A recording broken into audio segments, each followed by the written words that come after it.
Mari kita berdoa. Bapa di surga, terima kasih untuk waktu yang Kau berikan. Karena Engkau senantiasa rindu untuk kami belajar daripada-Mu Tuhan. Teduhkan hati kami bersyukur kami boleh mengawali hari ini dengan pujian dan penyembahan. Biarlah lewat itu semua Engkau berkenan dan Kau nyatakan apa yang menjadi isi hati-Mu Tuhan. Berkati setiap kami dengan kekuatan Roh-Mu untuk memberikan kepada kami hikmat, wahyu dan pengertian yang akan membawa kami untuk mengerti akan kebenaran-Mu Tuhan. Terima kasih Bapa, kami percaya waktu ini menjadi waktu yang indah untuk kami belajar daripada-Mu. Di dalam nama Tuhan Yesus kami berdoa. Amin. Shalom, selamat pagi Bapak Ibu yang dikasihi Tuhan, yang di tempat ini maupun yang ada mengikuti streaming. Saya salah kasih judul atau yang ini ya. Sebenarnya judulnya adalah kebaikan Tuhan selalu baru. Nah, ya. Jadi saudara-saudara, kita semua meyakini bahwa Tuhan itu baik ya. Kita selalu ngomong Tuhan itu baik. Tapi seringkali tanpa sadar kita seringkali berpikir walaupun mungkin gak ngomong tapi dalam hati. Katanya Tuhan itu baik ya. Kok aku ngalami seperti ini? Nah ternyata kalau kita lihat di dalam Ratapan 3 ayat 23 dalam firman Allah yang hidup dikatakan begini. Besarlah kesetiaan Tuhan, kebaikannya selalu baru setiap hari. Jadi Tuhan itu berbuat baik itu dengan versinya yang akan berubah-ubah setiap hari. Nah kita berpikir kebaikan Tuhan itu sama terus. Kalau hari ini ditolong, besok saya juga ditolong. Kalau hari ini saya ngalami sesuatu yang menyenangkan hati saya, besok saya juga akan mengalami hal yang sama. Saya memberikan contoh. Anak-anak ini waktu kecil mungkin dia teriak sedikit aja. Mama, langsung mamanya datang. Pengen apa nak? Oh susu, iya kasih susu. Menjelang dia mulai bertumbuh. Mama, ada apa? Susu. Coba ambil tuh di kulkas ada. Itu ambil. Terus mamanya akan bilang begini. Anaknya akan bilang begini. Kok mama sekarang berubah ya? Dulu selalu ada di depan saya. Saya teriak sedikit juga langsung mama datang. Tapi sekarang mama gak begitu baik. Karena saya sekarang suruh ambil sendiri. Seperti saya ngambil contoh ya. Sekolah. Anak-anak TK selalu dilayani sama guru-guru. Tapi waktu sudah TKB. Mulai diajar anak ini kalau masih playgroup, masih di kewan gitu ya, itu makan, bawa bekal, dibukain sama gurunya. Mulai mendekati dia itu udah menjelang SD, suruh buka sendiri. Ada mama-mama yang protes ketika anaknya ternyata tumpah. Kalau tumpah biasanya ini pengalaman. Kalau tumpah biasanya gurunya nanti akan cerita sama mamanya.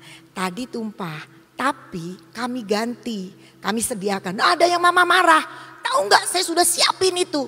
Padahal sedang diajar, nanti menjelang SD nggak ada guru yang bukain tempat nasinya. Gurunya cuma satu, sekelas, sudah nggak dibukain lagi. Mereka harus bisa membuka. Artinya apa? Apakah terus kemudian kita akan lihat bahwa guru SD itu tidak baik? Padahal guru SD itu berbuat baik untuk menjadi anak itu mandiri. Nanti dari SD mereka itu cuma punya satu figur guru kelas. Paling tambahan guru olahraga, mungkin guru bahasa Inggris, Mandarin. Tapi begitu masuk SMP, tiap pelajaran ganti guru. Dan gurunya sudah lebih cuek karena bukan guru kelas. Aduh guru SMP itu nggak baik. Apakah begitu? Tentu saja tidak. Nah Tuhan juga seperti itu. Dia itu kebaikannya itu selalu baru setiap hari. Jadi kita tidak boleh mengagendakan, mengkonsepkan Tuhan kita itu akan berbuat sama dalam hidup kita. Dia selalu berbuat yang baru setiap hari. Tetapi kita harus tahu dan yakin bahwa Tuhan itu baik. Tapi kebaikannya itu punya versi yang berbeda. Dan tentu saja kita tahu kan kalau kita beli HP, Kita download aplikasi, seringkali aplikasinya versinya berubah-berubah. Nggak usah begitu, terjemahan Alkitab juga terjemahannya versinya berubah-berubah. Tuhan kita juga begitu. Tapi berubah akan menjadi lebih baik atau lebih jelek? Pasti lebih baik. Dan Tuhan juga ingin membuat kita menjadi anak-anak yang lebih baik. Karena itu dia bilang kebaikanku juga akan berbeda setiap hari. Sampai kamu akan mengerti. Banyak orang Kristen gak mau, pengennya sama terus. Kenapa? Tadi pagi saya baru dengar satu hamba Tuhan yang menyampaikan ya. Karena banyak orang Kristen sekarang itu gak mau jadi murid. Kalau murid itu kan harus belajar. Tapi senangnya jadi ngefans sama Tuhan Yesus itu ngefans. Jadi fansnya Tuhan Yesus. Jadi senang pergi ke gereja, senang melayani, tapi cuma jadi fansnya aja. Padahal Tuhan ingin menjadi murid. Seperti minggu lalu saya sampaikan tentang kemerdekaan yang sejati. Kenapa? Kalau kamu di dalam firman dan firman itu di dalam kamu, maka kamu adalah murid. Murid itu tugasnya belajar. Dan kalau kamu murid, kamu baru akan tahu tentang kebenaran. Dan kebenaran itu yang akan memerdekakan kita. Jadi kita itu mengalami kebaikan Tuhan pun ada levelnya. Di mana kebaikan Tuhan itu dinyatakan selalu sesuai dengan apa yang kondisi kita. Tadi pagi saya lihat anak saya menyiapkan, anak saya punya 2 anak, jadi 2 cucu saya. Tiba-tiba saya lihat dia menyiapkan satu tempat makan yang berbeda. Tempat makannya menurut saya cukup mahal, cukup bagus ya. Baru nih buat anaknya dia yang kecil. Rapi dan tidak akan bocor. Saya bilang, kenapa diganti? Iya, karena berbeda. Cucu saya yang besar itu orangnya very neat, rapi. Jadi kalau dia dibawain tempat untuk makan, untuk sarapan dia, nggak akan tumpah lah. Biar isinya kuah nggak akan tumpah. Tapi sebaliknya adiknya perempuan loh ini, tapi rada tomboy gitu loh. Kalau dibawain sampai sekolah itu nasinya udah berantakan. Apalagi kalau ada kuahnya bocor semua. Karena dia bawa seenaknya gitu. Tapi kalau yang laki enggak rapi. Karena mamahnya tahu dia beliin sesuatu yang enggak akan bocor. Memang pasti lebih bagus, lebih mahal. Tapi apakah artinya dia tidak baik terhadap anak yang besar? Enggak. Dia juga baik. Tapi karena dia tahu bagaimana supaya tidak mubazir. Karena anak yang cucu saya yang kecil itu kalau sudah berantakan dia nggak mau makan, langsung datang ke ruangan saya. Grandma minta duit buat beli. Santai kan? Yang itu nggak dimakan. Jadi mamanya tahu karena itu mamanya melakukan itu. Tapi bukan berarti dia tidak sayang dengan yang besar. Tapi dia tahu. Nah Tuhan kita juga akan sangat mengerti kondisi kita. Kadang-kadang kebaikan Tuhan kita pikir oh dia baik sekali sama si A tapi nggak baik sama aku. Coba kita perhatikan. Kita lihat ya. Seorang yang punya dapat talenta 1, 2 dan 5. Yang 5 dan 2 mengolah talentanya. Tapi yang satu dia bilang gini, engkau itu ya tuan yang jahat, tuan yang kejam. Karena apa? Dia enggak tahu bahwa kemampuannya dia hanya 1 talenta. Tapi itu akan bisa dikembangkan. Nah seringkali kita menyangka kalau kita tidak mendapat yang sama dengan yang lain, kita pikir Tuhan itu tidak baik. Tapi mari pagi ini kita merenungkan betapa baiknya Tuhan kita. Jangan cuma di lagu, tapi kebaikannya itu memang berbeda. Mungkin sekian tahun yang lalu ketika kita mulai jadi anak Tuhan, waduh doa sebentar langsung dijawab. Minta apa langsung dikasih. Tapi sekarang kok kayaknya kita harus doa berhari-hari, berbulan-bulan. Kok kelihatannya kok sekarang kalau doa Tuhan sepertinya gak dengar. Karena apa? Pasti Tuhan punya cara, punya agenda, punya tuntutan, punya keinginan, punya kerinduan. Di mana kita harus next. Saya percaya Tuhan itu selalu, di Alkitab juga ada. Tuhan itu selalu mata Tuhan tertuju kepada kita. Dan ingin memberikan kasihnya. Cuma dia ingin wadah untuk tangkap semua kasih dan kebaikannya itu pas. Sehingga tidak mubazir. Nah, karena itu mari kita belajar. bahwa kita itu sebenarnya kasih setia Tuhan itu besar dan kebaikannya itu selalu ada buat kita. Tapi versinya selalu diperbaharui untuk menyampaikan kebaikannya bagi kita. Dikatakan kebaikannya selalu baru setiap pagi. Waduh, setiap hari Tuhan itu selalu merancangkan kebaikan yang berbeda. Metode yang dipakai Tuhan untuk menyatakan kebaikannya itu selalu berbeda. Dan kita harus percaya Tuhan itu kreatif sekali. Sangat-sangat kreatif. Mari kita belajar. Coba kita melihat dari Matius 8 ayat 2-3. Ini kita mau belajar tentang bagaimana Tuhan itu menyembuhkan orang yang sakit kusta. Dikatakan maka datanglah seorang yang sakit kusta kepadanya. Lalu sujud menyembah dia dan berkata, Tuhan, jika Tuhan mau, Tuhan dapat mentahirkan aku. Lalu Yesus mengulurkan tangannya menjamah orang itu dan berkata, aku mau, jadilah engkau tahir. Seketika itu juga tahirlah orang itu daripada kustanya. Simple. Tuhan mau menyembuhkan seorang kusta ketika orangnya datang gini. Tuhan kalau kamu mau aku ini bisa tahir. Ya aku mau tahir. Lalu Yesus mengulurkan tangannya menjamah orang itu dan berkata aku mau jadi engkau tahir. Seketika itu juga tahirlah orang itu daripada kustanya. Ada banyak orang sakit terus berjerit Tuhan sembuhkan aku. Sembuh langsung. Ya. Tapi kita lihat lagi di peristiwa yang lain. Di dalam Lukas tentang orang kusta juga. Ketika ia memasuki suatu desa, datanglah 10 orang kusta menemui dia. Mereka tinggal berdiri agak jauh dan berteriak, Yesus Guru kasihanilah kami. Lalu ia memandang mereka dan berkata, pergilah, perlihatkanlah dirimu kepada imam-imam. Dan sementara mereka di tengah jalan, mereka menjadi tahir. Nah kita bisa lihat di sini sama-sama orang kusta. Tapi ketika orang kusta ini, 10 orang kusta ini teriak, Yesus kasihani aku. Pergi sana kamu ke imam. Kan sebenarnya bisa Tuhan tuh ngomong, ya aku mengasihani engkau, tahir engkau. Bisa. Tapi kenapa Tuhan berbeda caranya? Yaitu cara Tuhan, kamu ngadep ke imam. Sampai terbukti bahwa kamu sembuh. Kira-kira seperti itu. Dan kalau kita lihat, gak usah dibaca selanjutnya, kita lihat bagaimana dari 10, 1 balik bersyukur kepada Tuhan. Ada banyak Tuhan punya agenda, Tuhan punya pengertian untuk mendidik setiap orang. Dan orang itu orang Samaria yang bisa bersyukur. Sebuah pembelajaran buat kita semua bahwa ucapan syukur terkadang kita lupa. Ketika gitu Tuhan kasihani aku udah dapat kita lupa bersyukur. Tapi satu orang kusta ini dia tahu, sangat tahu. Padahal dia orang Samaria, dia bersyukur. Cara Tuhan menghadapi orang yang sama-sama sakit kusta itu caranya beda Tuhan untuk mengabulkan. Satu lagi 2 Raja-Raja 5 ayat 9, 10 dan 14. Ini cerita Naaman. Kemudian datanglah Naaman dengan kudanya dan keretanya lalu berhenti di depan pintu rumah Elisa. Naaman sakit kusta.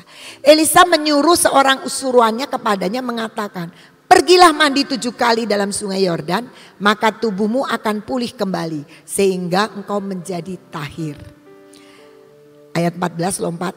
Maka turunlah ia membenamkan dirinya 7 kali dalam sungai Yordan sesuai dengan perkataan abdi Allah itu. Lalu pulihlah tubuhnya kembali seperti tubuh seorang anak dan ia menjadi tahir. Ketika Tuhan menyembuhkan Naaman lewat Elisa. Kan bisa sebenarnya Elisanya bilang, ya kamu sudah sembuh. Sama seperti Yesus waktu menyembuhkan bisa. Dengan cara apapun. Ngapain repot-repot Naaman disuruh 7 kali masuk ke sungai Yordan. Awalnya Naaman marah. Enggak kira-kira sungai Yordan kotor kayak begitu. Lebih baik di negeriku ada sungai yang lebih baik. Tapi kenapa mesti seperti itu caranya? Dimana Naaman harus masuk 7 kali. 6 kali yakinlah gak sembuh. Harus 7 kali. Ketaatan yang harus dipelajari oleh Naaman 1. Juga Naaman harus belajar. Waktu Elisa bilang sama raja, sini Naaman suruh ke sini. Karena Naaman itu pertama datang nyari raja. Terus raja bilang, emangnya aku tuh siapa bisa menyembuhkan orang kusta. Tapi Elisa dengar, sini suruh ke sini Naaman. Supaya dia tahu di Israel ada seorang nabi. Jadi ada hal-hal di mana cara Tuhan menyembuhkan supaya membuat orang itu next level. Dia mengalami Tuhan lebih lagi, bukan sekedar terima kesembuhan. Tapi Tuhan punya cara bagaimana Tuhan menyembuhkan seseorang dengan caranya yang berbeda. Mungkin satu ketika kita pikir, aduh Tuhan itu kan bisa cuma ngomong aja. Ya kalau Tuhan mau bisa ngomong. Saya punya pengalaman. Dulu waktu saya belum ada di Cirebon, masih di Jakarta. Saya itu tiroid. Satu hari dalam satu persekutuan itu kadang-kadang kalau lagi kumat sakit, gak bisa buat nyanyi, gak bisa. Satu ketika saya datang ke persekutuan dalam keadaan kondisi sakit. Minum obat. Saya minum yodium, minum apa dari dokter. Sakit, jadi saya gak bisa ikut puji-pujian. Saya tidak bisa ikut puji-pujian. Tapi khotbahnya waktu itu benar-benar khotbah tentang kesembuhan. Jadi saya percaya sekali, saya langsung dapat rema, saya akan sembuh. Dan hamba Tuhannya itu bilang gini, semua yang pengen disembuhkan angkat tangan. Saya duduk itu di pinggir lorong nih, pinggir lorong. Bersama dengan calon suami, waktu itu masih pacaran. Nah saya pikir pinggir lorong mungkin barisnya baris ketiga dari depan. Hamba Tuhan ini jalan keliling. Menumpangkan tangan kepada yang angkat tangan pengen sembuh. Jadi bukan dipanggil. Semua saya tahu semua pasti ditumpangin tangan. Kecuali saya, dia kelewat. Saya tidak ditumpangin tangan. Saya tunggu-tunggu kok hamba Tuhannya udah balik ke mimbar. Kok saya gak ditumpangin tangan padahal dia sudah sampai ke belakang. Tapi hari itu karena saya mendapatkan rema kesembuhan. Saya bilang gak perlu saya ditumpangin tangan. Saya mau ditumpangin Tuhan Yesus. Saya pasti sembuh. Dan apa yang terjadi ketika selesai kemudian kita mulai masuk puji-pujian lagi. Saya langsung nyanyi sekeras-kerasnya sampai semua orang pada noleh. Kenapa tadi gak nyanyi sekarang jadi keras. Dan sembuh. Saya pulang ke rumah semua obat saya buang. Beberapa tahun kemudian saya menikah, tinggallah saya di kota Cirebon. Ketika itu saya mulai sudah punya anak satu, mulai sakit lagi. Saya pikir Tuhan dulu nyembuhin aku hanya dengan iman. Aku dengar firman, saya dengerin semua firman tentang kesembuhan. Enggak sembuh juga. Bahkan membesar. Saya kalau datang ke Jakarta, semua orang yang ketemu sama saya selalu bilang, kenapa lehermu sekarang jadi besar? Gitu. Dan pada waktu itu aduh saya jadi sangat menderita. Saya mulai berdoa, seperti saya mau merebut iman yang pernah saya dapat sehingga saya sembuh. Karena itu kesembuhan itu bertahun-tahun kemudian. Waktu itu saya masih kuliah, kemudian sekarang sudah menikah, sudah punya anak. Artinya sudah masa yang cukup lama. Dan kemudian saya sudah melayani di Eklesia. Saya berdoa dengan Ibu Nani. Saya bilang ini tuh, ini mengganggu sekali. Semua orang kalau lihat, bahkan ada hamba Tuhan di sini ya. Waktu itu persekutuannya masih di bawah. Tiba-tiba mendekati saya akan doakan Ibu. Ini aduh Ibu, ya kasihan lah gitu didoakan tumpang tangan. Ya gak sembuh. Tapi akhirnya apa? Satu ketika saya bilang sudah, saya berdoa. Dan Tuhan bilang begini, kamu pergi ke dokter. Kamu ke Singapura. Turutin apa kata dokter. Beda kan? Dan apa yang terjadi? Dokternya ngomong dioperasi. Saya paling takut sama operasi. Makanya gak kepengen jadi dokter saudara. Tapi saya bilang sama suami saya, yuk cari dokter lain. Second opinion. Cari dokter lain. Bilang operasi. Saya bilang cari dokter lain lagi. Dokter ketiga. Sampai kemudian adik ipar saya bilang, kayaknya si Cici ini akan nungguin sampai dokter mengatakan tidak operasi. Jadi mau ganti terus. Tapi akhirnya saya tahu. Kan firmannya bilang kamu pergi ke sana nurut apa kata dokter. Akhirnya saya dioperasi. Caranya berbeda. Tuhan punya cara berbeda. Untuk dia menyembuhkan, untuk dia menjawab, untuk dia memberikan sesuatu untuk kita. Dan saya panjang kalau saya harus cerita di sini. Loh kenapa ya mesti operasi? Kan Tuhan itu bisa cuma begitu. Di tengah-tengah proses saya mau operasi sampai saya masuk ke kamar sebelum ke operasi itu namanya apa sih? Kayak auditorium gitulah. Itu Tuhan terus menyatakan kebaikan dan mujizatnya sampai saya selesai. Tidak ada sakit, tidak ada luka, tidak ada perih. Tapi yang ajaib ketika saya masuk di itu ruangan yang dinginnya luar biasa. Karena mungkin stres juga ya. Dingin, Tuhan aku tahu engkau ada di sini. Tiba-tiba ada suster datang ke sini. Datang mendekati saya. Dia tanya, ibu kedinginan, aku akan kasih selimut. Dia kasih selimut yang baru dikeluarin dari oven penghangat. Yang membuat hangat. Ada banyak peristiwa di mana saya tahu di situ saya ada. Tuhan itu ada. Ketika saya stres begitu saya belajar. Lihat anak kecil mau dioperasi di sebelah saya, sama-sama didorong. Cuma beda tujuan aja, dia operasi apa saya tidak tahu. Saya bergumul sama Tuhan, tapi dia exciting. Melihat ke sana ke sini. Saya lihat dia, saya jadi ingat. Jadilah seperti anak kecil. Wah, begitu banyak hal yang Tuhan ajarkan, sementara jawaban Tuhan tidak sekedar bilang sembuh. Nah, saya mau katakan itulah Tuhan kita. Dia selalu punya cara bagaimana ketika selesai itu, saya merasa saya punya pengenalan ke Tuhan itu jauh lebih besar, lebih baik. Jadi kita tahu di sini Tuhan itu, kebaikan Tuhan itu selalu berbeda. Tuhan menyembuhkan orang lumpuh. Matius 8 dikatakan begini ya. Tuhan, hambaku terbaring di rumah karena sakit lumpuh dan ia sangat menderita. Ini seorang perwira, dia cerita tentang pembantunya. Yesus berkata kepadanya, aku akan datang menyembuhkannya.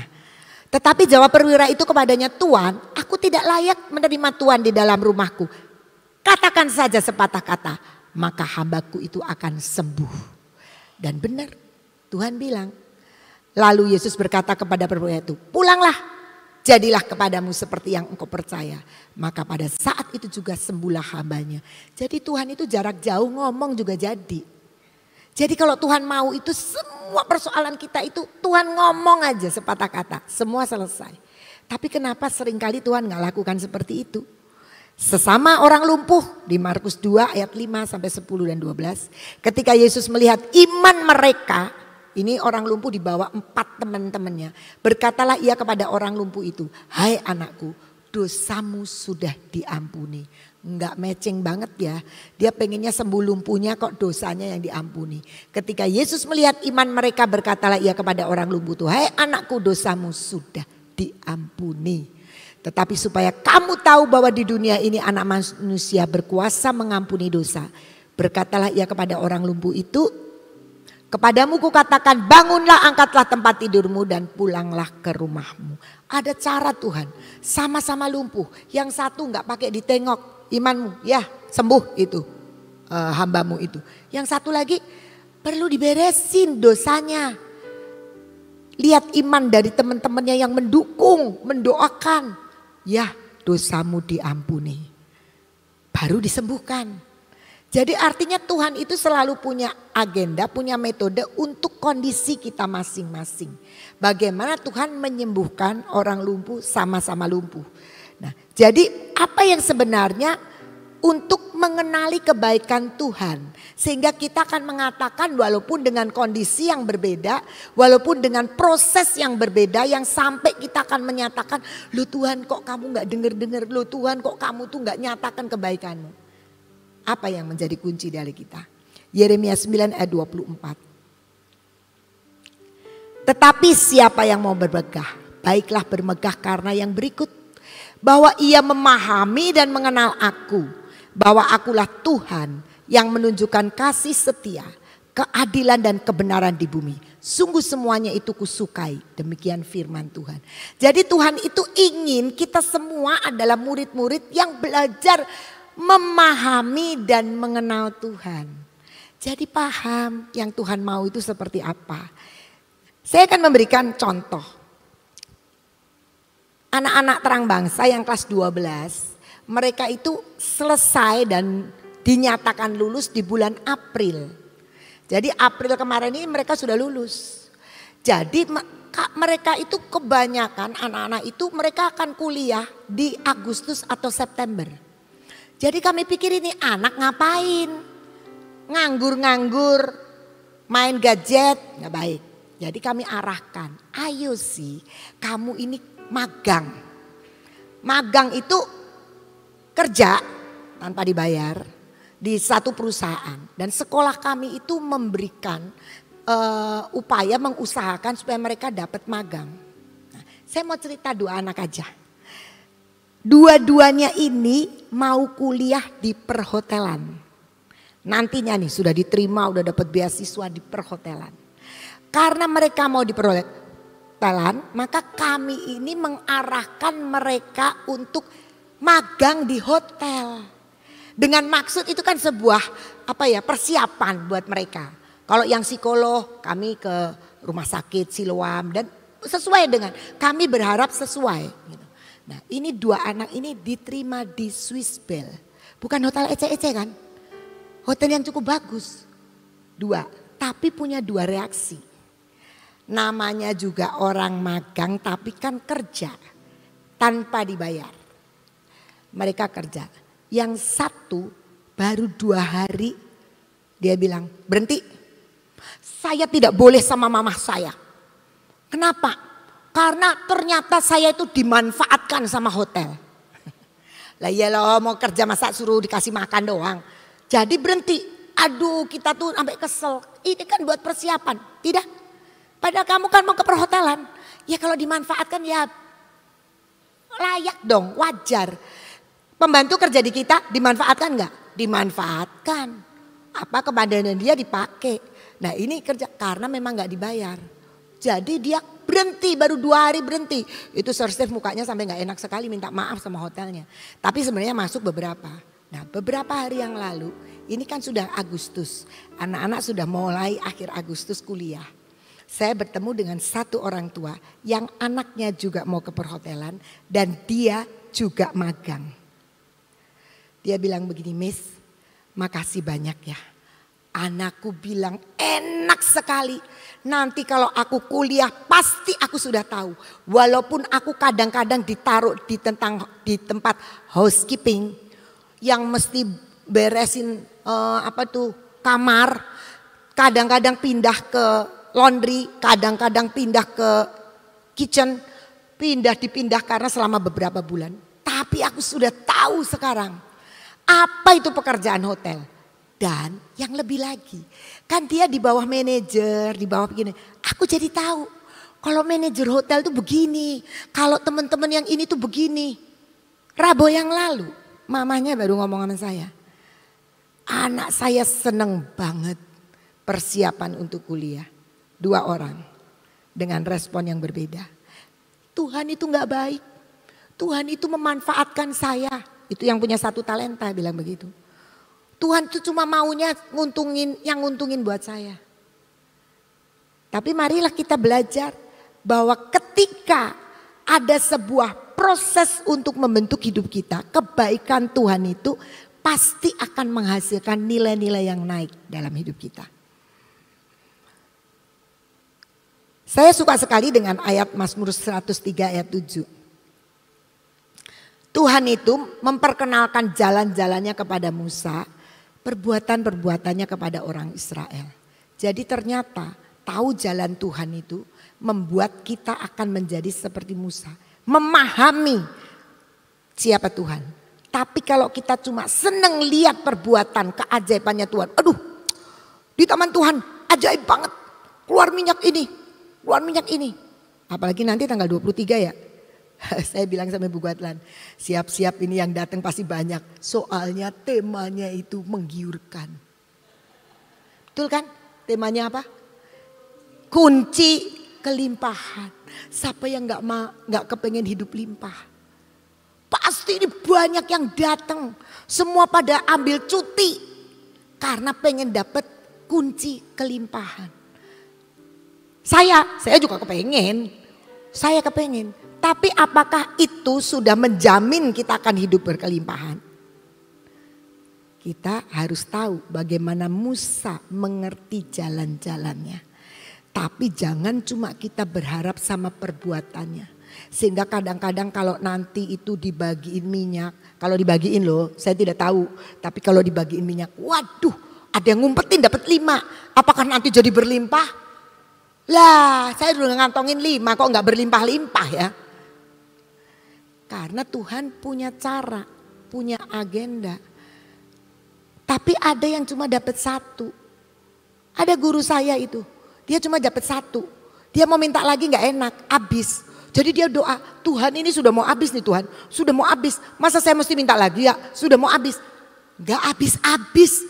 Dia bersaksi sama saya, Miss, punyaku minyaknya gak habis-habis. Bersyukur saya bilang. Tuhan selalu punya cara dengan hati kita menerima semuanya. Mari kita belajar, kita memahami dan menangkap apa yang Tuhan mau dalam hidup kita. Tadi dikatakan di dalam Yeremia ya dikatakan, yang Tuhan suka, yang aku suka adalah kalau kamu memahami dan mengenal aku. Nah kalau kita memahami dan mengenal Tuhan itu kita seringkali dibawa out of the box. Artinya cara berpikir yang enggak. Saya melihat ada cara-cara berpikir yang sebenarnya ajaib sekali. Yosua 10 ayat 12 sampai 13 bagian A. Dikatakan gini, lalu Yosua berbicara kepada Tuhan. Jadi dia doa nih. Lalu Yosua berbicara kepada Tuhan pada hari Tuhan menyerahkan orang Amori itu kepada Israel. Ia berkata di hadapan orang Israel, hei matahari berhentilah di atas Gibeon dan engkau bulan di atas lembah Ayalon. Maka berhentilah matahari dan bulan pun tidak bergerak sampai bangsa itu membalaskan dendamnya kepada musuhnya. Menurut saya Yosua ini bukan nekat-nekatan. Tapi karena dia memahami siapa Tuhan. Ketika itu Tuhan sudah janji di ayat-ayat sebelumnya. Jangan takut Yosua, kamu akan babat habis itu musuh. Kamu bakal menang. Tapi ceritanya ini belum menang-menang. Sedangkan mataharinya sudah, ini waktunya nih. Sebentar lagi mataharinya turun ini, gelap nih. Tiba-tiba saya percaya itu karena pemahamannya Yosua tentang Tuhan. Tuhan itu penguasa langit dan bumi. Pembuat siang dan malam, mengatur semua cuaca. Dia langsung doa dulu sama Tuhan. Tuhan, aku ini mau ngomong begini nih. Ketika dia pahami Tuhan, dia mulai ngomong, hei berhenti matahari dan bulan. Jangan bergerak sampai aku menang. Kira-kira seperti itu. Dan terjadi. Jadi kita sebagai orang-orang percaya belajar juga memahami Tuhan. Dan saya percaya ketika kita belajar memahami Tuhan, maka ada hal-hal yang mungkin secara kalau ngomong secara tertulis ya, itu ndak ada di Alkitab. Tapi roh kita akan memimpin sesuatu untuk kita bisa ngalami Tuhan dengan luar biasa karena kita paham sama Tuhan. Kita lihat lagi Daud. 1 Samuel 17 ayat 45, 47 dan 50. Empatnya. Tetapi Daud berkata kepada orang Filistin itu, engkau mendatangi aku dengan pedang dan tombak dan lembing. Tetapi aku mendatangi engkau dengan nama Tuhan semesta alam. Allah segala barisan Israel yang kau tantang itu. Dan supaya segenap jemaah ini tahu bahwa Tuhan menyelamatkan bukan dengan pedang dan bukan dengan lembing.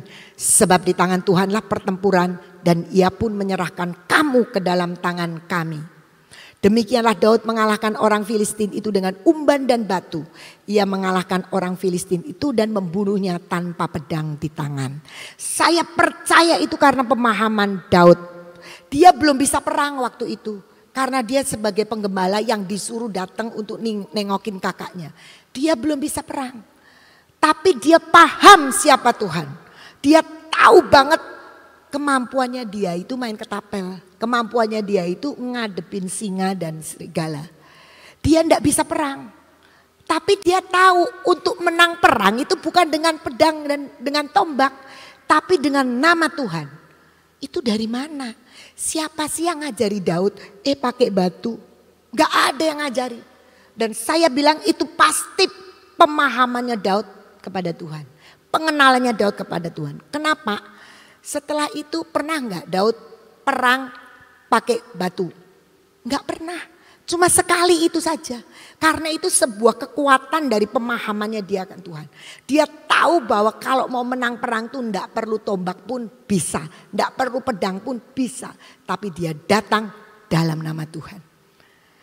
Hidup kita juga seperti itu. Kita tuh harus belajar memahami Tuhan.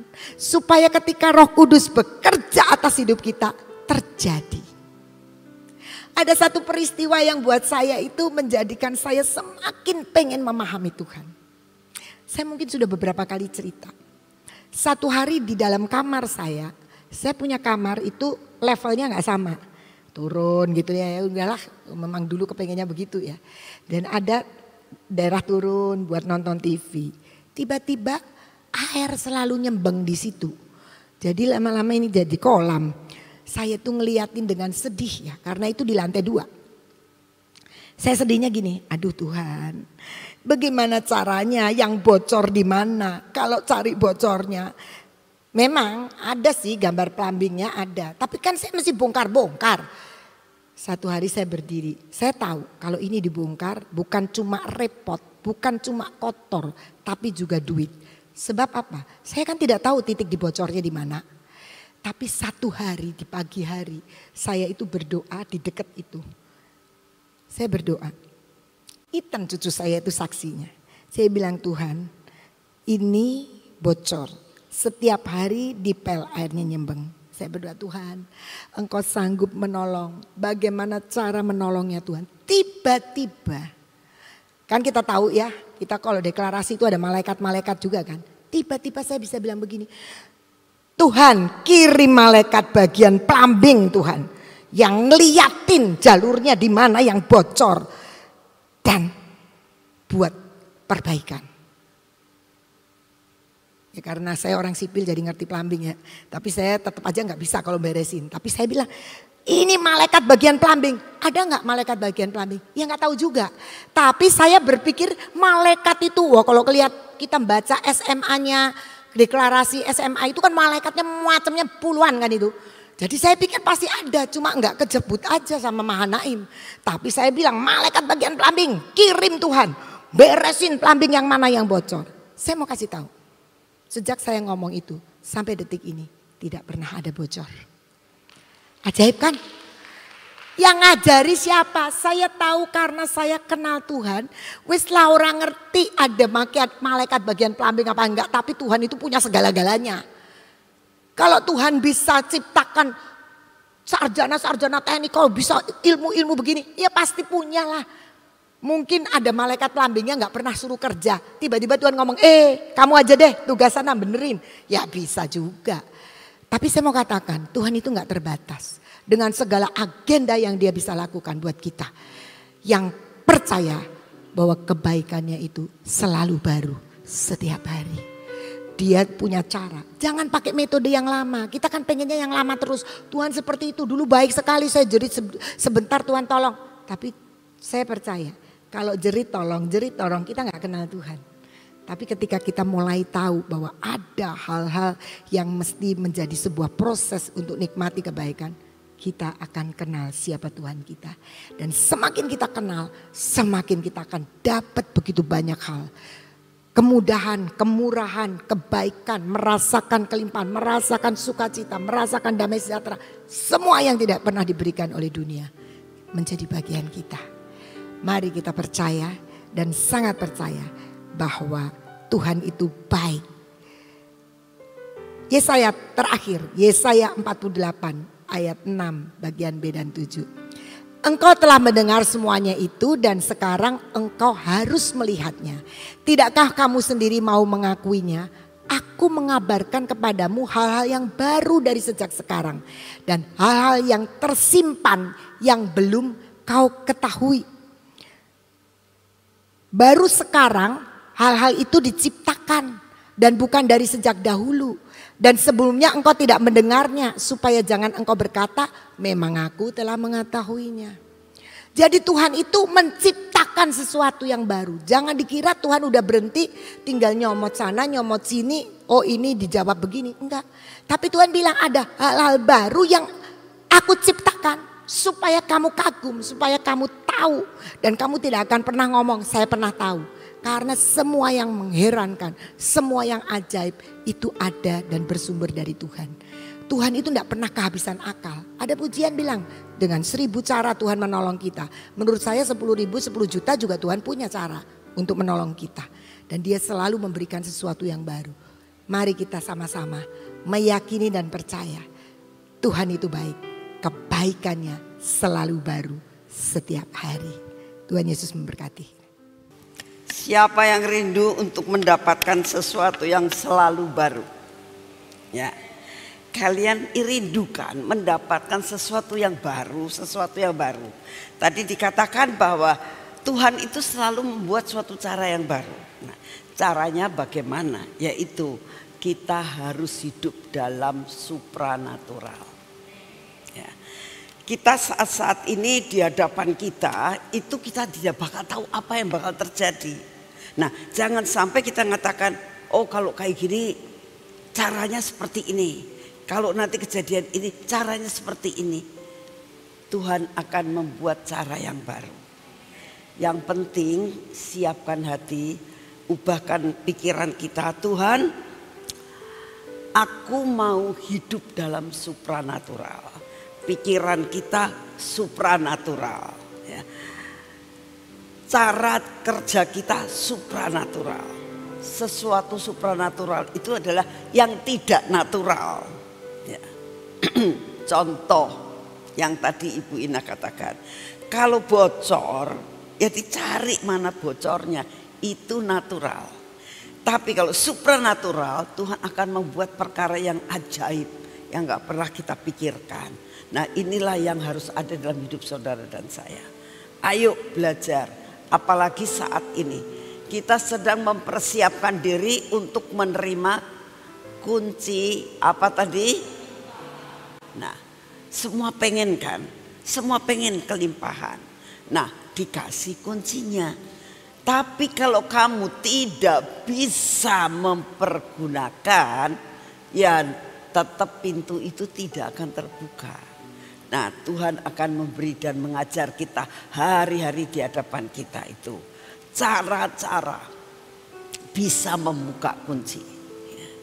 Kalau seorang anak kecil dikasih kunci, kan caranya gimana? Oh, ini lihat itu ada lubang kunci, ini kuncinya. Kamu jangan kebalik. Nah, itu diajarin. Kita orang sudah cukup dewasa pasti tahu. Tapi untuk kunci kelimpahan itu perlu belajar. Jadi siapkan hati untuk benar-benar kita itu menerima dan menikmati apa arti yang Tuhan sudah sediakan. Mari kita berdoa. Terima kasih ya Tuhan untuk firman-Mu. Biar kami tidak mereka-reka terlebih dahulu sebelum Engkau mengerjakan segala-galanya. Oleh karena itu ya Tuhan, jadikan kami anak yang taat dan memahami akan Engkau. Ya. Buat kami memahami akan Engkau, supaya kami boleh masuk dalam dimensi yang lain. Terima kasih Bapa untuk hari ini. Dan saat ini Kau siapkan hati kami untuk sebentar sore. Biarlah kami dapat memahami apa yang akan Kau sampaikan melalui hamba-Mu Beri. Untuk kami boleh tangkap apa yang Engkau mau. Supaya kami boleh memahami akan apa yang Engkau mau. Dan kami menjalani akan segala sesuatunya. Engkau berkati akan Pastor Beri yang akan berangkat dan akan bertemu dengan kami sebentar sore. Kami berdoa Tuhan, biarlah Kau siapkan jemaat-Mu di tempat ini, jemaat streaming maupun yang dari luar kota yang akan datang. Tuhan, kami sungguh minta anugerah-Mu turun, supaya kami boleh menikmati dengan seutuhnya. Terima kasih untuk semua dan semuanya Tuhan. Terima kasih. Kami minta pemimpin pujian, pemain musik, semua Tuhan boleh siap melayani Engkau. Para asyir, media, penari, semua Tuhan. Guru kebaktian anak-anak yang hari ini akan mengadakan suatu fun game. Tolong Tuhan supaya semuanya siap untuk melakukan bagiannya. Siapkan kami juga Tuhan kalau sebentar sore kami akan merayakan, mengucap syukur untuk 80 tahun daripada kemerdekaan. Engkau anugerahkan yang luar biasa buat kami. Kami boleh menikmati akan semua yang ada di bumi Indonesia ini. Kami akan mengucap syukur kepadamu sebentar sore. Tuhan, kami minta Engkau ada di tengah-tengah kami. Karena tanpa Engkau ada di tengah-tengah kami, semuanya akan sia-sia. Terima kasih untuk kasih setiamu. Bapak, kami saat ini datang di hadapan-Mu. Kami tetap bersyukur hari ini juga untuk 80 tahun lamanya Engkau memeliharakan bangsa ini. Kami percaya ya Tuhan, lewat 17 Agustus semua aman di Indonesia. Ini semua anugerah-Mu. Dan kami percaya Tuhan, Engkau akan terus membawa bangsa ini dari satu masa ke masa yang lain. Biarlah masa kelimpahan boleh dinikmati oleh anak-anak-Mu dimanapun juga mereka berada. Pada masa kekeringan kami tetap hidup dalam kelimpahan. Terima kasih Bapak, terima kasih untuk semuanya. Kami percaya Tuhan, Engkau memberkati Bapak Presiden dan Wakil Presiden. Semua pemimpin-pemimpin, kepala-kepala daerah. Buat mereka bertanggung jawab atas bangsa ini. Bertanggung jawab atas beban yang Engkau taruh di atas pundak mereka sebagai pimpinan Tuhan. Kami tetap menyerahkan mereka ke dalam tangan-Mu untuk tetap takut dan gentar kepadamu. Bapak, kami berdoa saat ini. Engkau tahu akan keresahan yang terjadi di bangsa ini Tuhan, terutama mengenai masalah perpajakan. Kami doakan Tuhan, berikan hikmat, marifat yang daripada-Mu untuk bapak-bapak yang bertugas untuk membuat undang-undang, membuat peraturan-peraturan daerah, membuat peraturan apapun juga Tuhan. Biar mereka diberi hikmat dan bijak. Bagaimana cara mengatasi akan resesi yang bakal terjadi dan masalah perpajakan ini. Bapak, kami mau menyerahkan semua kepadamu.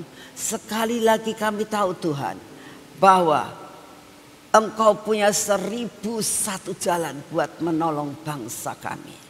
Inilah doa kami. Kami juga berdoa buat lawatan Tuhan. Kami berdoa untuk seluruh Indonesia, seluruh benua-benua di dunia ini.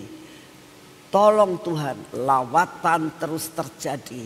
Baik orang-orang yang Kau utus untuk lawatan, maupun media yang saat ini Engkau buat sedemikian rupa untuk dapat dipakai sampai suara-Mu, suara keselamatan boleh berkumandang di seluruh pelosok bumi ini. Ini doa yang kami naikkan di hadapan-Mu. Terima kasih Bapak. Dan saat ini kami berdoa buat setiap anak-anak-Mu yang mengalami pergumulan. Kami minta anugerah-Mu turun. Baik yang sakit, pergumulan ekonomi, pergumulan keluarga, Engkau beri kemampuan untuk dapat mengatasinya dan keluar sebagai pemenang. Terima kasih untuk semuanya Bapak. Segala pujian, hormat, syukur kami naikkan di hadapan-Mu.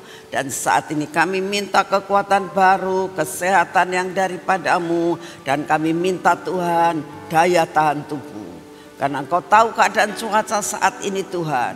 Tiba-tiba tadi malam hujan sebentar, pagi-pagi hujan lagi. Tuhan, sebetulnya hari-hari ini adalah hari yang panas. Biasanya ada angin kumbang, tapi ternyata Engkau membuat sedemikian rupa. Oleh karena itu kami minta, luputkan kami, anak-anak-Mu dimanapun kami berada. Terima kasih Bapak. Terima kasih untuk semuanya. Dalam nama Tuhan Yesus. Mari kita masuk dalam pengurapan.